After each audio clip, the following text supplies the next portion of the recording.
Clover's going to the finals. UPSL Division 1 playoff final. We are heading to Boston to play against Boston Emeralds. Look on Instagram for links to the live stream.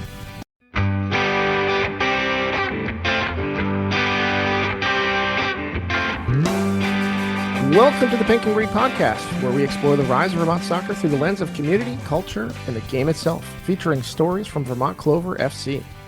Join us as we talk with players, coaches, and the people shaping the future of the game in Vermont.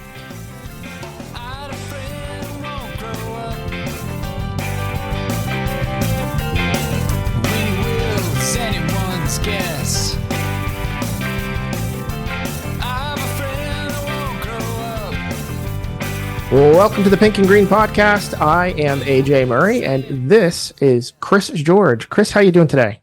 I'm doing fantastic. AJ, how are you doing today? I'm very well. I'm excited to share this project with folks that are finding it. And if you're finding it, you're probably listening to this very first episode. This is the Pink and Green Podcast. This is a podcast that comes from, and if you're finding it, you probably are kind of aware of this. Maybe you're not, but this is a podcast that's associated with the Vermont Clover Football Club, which is something that you had a hand in starting. I sure did. One of my claims to fame, such as it is that I'm one of the co-founders and I'm the general manager too. And the podcast is something that, I don't know, maybe it's the culmination of a lifelong dream. I'm being facetious. I've wanted to do a podcast for a while, and I wanted to use this for people who are interested in Clover or maybe just Vermont soccer in general, because of what we're doing with the club, where we're signing Vermont players and we're trying to showcase Vermont players at a high level. I wanted to bring this in and start to tell some of the stories around Vermont soccer and around, Vermont Clover, because I think that that's really interesting. I think stories are interesting, and I think we've got a real lot of interesting people around the club. And I thought maybe you, dear listener, might be interested in some of those stories as well. Absolutely. As somebody who's been with the club for a short time now, it's really interesting to see just how much evolution has occurred just in this short amount of time, like how much success the club has had, the people that are leading this thing, as you said, they're just really interesting people. Like Brian Buchek, the head coach, like he's just a cool guy. What I love about Brian is every time I talk to him, it sounds like an ESPN interview, and that's not a knock. I'm not mocking him in any way, shape, or form. I just love talking to him, and just the way that he answers questions, it's just very concise. He's a very fun person to talk to. Yeah, and he has a way of making you feel like you're the most important person in the entire world when you're talking to him, right? Yes, he does. Yeah, we'll get him on here. I don't know exactly when, but we'll get him on here. Some of the other people we'll have on here are other people that helped found the club. Shane Buffano will be on here at some point. We'll talk more about him when it's his time. Trey Bosworth, who helped found the club, will be on here at some point. He's the club creative director, and it was really his idea that was the seed of this entire tree that's growing. Myself, Brian was co-founder of the club. AJ, you will in fact be a guest on one of these early episodes too, because AJ's role around here is taking great pictures. He just showed up one day and said, I got an idea. And when opportunity knocks, I like to open the door and let it in. So, we're really happy to be able to take advantage of some of AJ's skills here too, including podcast production. Yeah, I was, this is not my first go at podcasting. I was a podcaster in a previous life. I'm very, very excited to be back behind the microphone again. This feels like a whole new opportunity, and I've been looking for a way to kind of get back here in kind of on my own terms, but that's a whole story in and of itself. I love when you say that. Oh, it's a whole story in and of itself, because that's where we're going to go on one of these episodes. Maybe one of these days we just need to do an episode that's like the past lives of Chris and AJ, because I think that would be fun. We do have a little connection. When I first moved to Burlington in the early single-digit 2000s, I lived in the same neighborhood as AJ. Yes, and as funny as it is, like our paths never crossed at all until this year. Yeah, so 20 odd years, however many that is. That was 2002. For 24 years. 24 years, our paths have never crossed, which is a crazy thing. Not only did you live in the same neighborhood, it turns out we know a lot of the same people, like in our various like friend circles and stuff like that. Like you've worked somewhere where a very good friend of mine worked for a number of years, and it's like we were always that close. Yeah, edges of the same social circle, and maybe Yeah. that's the past lives thing, I guess, right? I Yeah. mean, the age thing matters. I'm a couple minutes older than you, which like that kind of matters too from a why we missed each other the first go Sure. around. Yeah. So, what else are we going to talk about on the podcast, AJ? What are you excited to talk about? I'm excited to talk about all the different things that go into making a successful team, right? Like, truth be told, I'm not an athlete. I tried. It runs in my family. It skipped me. My son's definitely got those genes. My mother was an athlete. She was Castleton Sports Hall of Fame twice, both individually and as part of a team that she was on. And I think that she really wanted me to be an athlete, but I ended up being a nerd instead. But it's worked out great for me. I enjoy it. But anyway, like there's just this whole aspect to this thing that I'm not familiar with, right? Like I have ever been on a sports team, but I was a kid, right? Not anywhere near as an adult, not in my high school years. So I don't know what it's like to be coached in a sports, scenario setting, right? Leading in that kind of environment is not something I'm necessarily familiar with. I don't think it's terribly different from one or the other, but again, just not life experience that I have or can necessarily speak to. So I hope that I'm asking the questions that people are also wondering that are listening to this podcast. Yeah, that's really good. I'm just generally curious about everything, so I'm going to be asking the questions about random things that are probably on soccer related. We've already talked to a few people prior to recording this, so I'm excited to share those stories. The whole origin story of Vermont Clover is really interesting.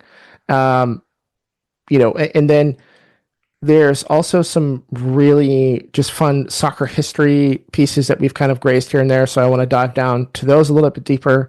And then, a bunch of really cool people, both in Vermont and in the soccer scene that I think can just tell some really interesting stories, highlight some really cool things. And there's a whole lot more to this club than just a single team. Yeah, I think that what we're really trying to do is saying we're trying to start a movement is a little bit ambitious, but what we're trying to do is showcase the best of what Vermont soccer has to offer. Right? That's what we're really trying to do. And the nature of what we're trying to do, the scope is bigger than just, okay, trot some team out to play in the UVSL on Sundays. The scope of that is that doesn't capture the full scope because that's only 20 players at any given time. Where what we're trying to do is, there's not just men playing soccer in Vermont, there's women. Right. There's not just men playing soccer in Vermont. There's 17, 18, 19-year-old players who are going to be at the college level that are playing in Vermont. There are soccer players who aren't going to play at the college level who are playing in Vermont that are also really good players. So there's a really nice kaleidoscope, I think. Mm-hmm. And, our goal is to be able to highlight that whole thing out to the world because I think that we forget sometimes as Vermonters, I think we forget what a great thing we've got going here. And I think when we remember that is when we go out of town and we see some of the other soccer cultures or we see just generally some other cultures that aren't too far away that really remind us why we live here, why we stay here, and why we're so happy and proud to be a part of what we're doing. Yeah, I will say that on one of the first games that I traveled with out of town, seeing, how the other team interacts with each other. I already knew I was a part of something special, but seeing all that just like really confirmed it. It's like, oh, this is really unique, right? Like on more than one occasion, you've seen interactions with other teams. They're just like, hey, what position do you play again? What's your name again? But that is totally not at all what goes on with Vermont Clover. It's just everybody knows who everyone is. Everyone shows up with purpose. They know why they're there. They know what to do. I listen to the huddles and stuff like that. Everyone's very honest about their feedback. A lot of people are very appreciative to have the opportunities that Clover has provided them. And so when they show up with pride and they're very serious. And again, it's just not all stuff that you see in other teams that I've had the opportunity to interact with anyway. Yeah, it's Brian does a really great job of creating a player-centric environment. He really does. And that was really important to me and those of us who founded the thing was to make sure that we're putting the players first. And that we're trying to make decisions based on what is going to help their experience to be better and the scope of what resources we have to work with, right? Because we're not some big fancy team that are on TV all the time. We are a lower tier semi-pro soccer team like getting by and trying to keep the doors open and trying to provide a great experience for players. And that's that's important too. And that part of the value in anything is that it's not necessarily easy, that everything doesn't just, all doors don't open for you, that some doors you got to knock on pretty hard to make those happen.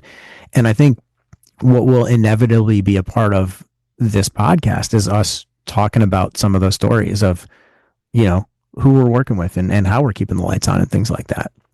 And I'm really happy to be able to share that sort of back end stuff with the people out there who are listening, because there's a lot that goes into getting the team on the field every weekend, a real lot.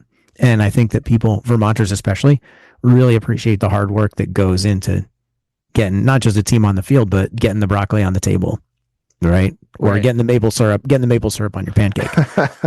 To use a real Vermonty sort of thing there. There you go.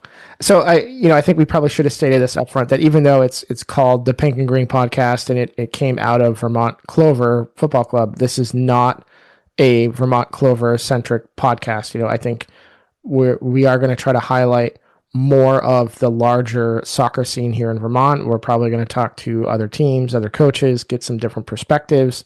There's tons of youth clubs in the area. I know we're probably going to talk to them because we interact with them on a regular basis.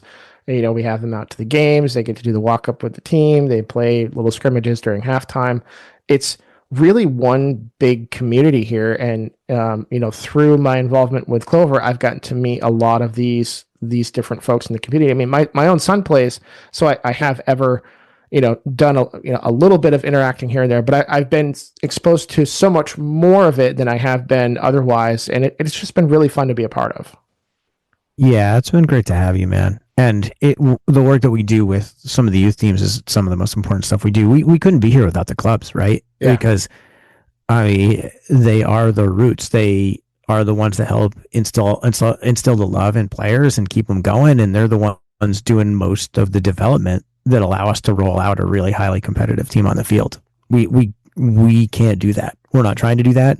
We don't want to do that. We want to just get the best players together that are a product of what I think is a really good club system in Vermont. Yeah. Well, to sum it all up, I think you found the podcast. Listener, thank you so much. I think we're going to be putting this out on YouTube. We'll have links to where you can find the show in our show notes. Our social media handles will be in there as well. Links to the Vermont Clover FC website, and in particular the page about this podcast and additional details can be found there as well. And thank you for being here. Enjoy the ride. I know I'm going to. We've only recorded a handful of episodes, but we've talked about so much of the things that we want to cover. This is just going to be a really exciting show. Yeah, I can't wait. Awesome. Well, join us next time on the Pink and Green Podcast. See you later.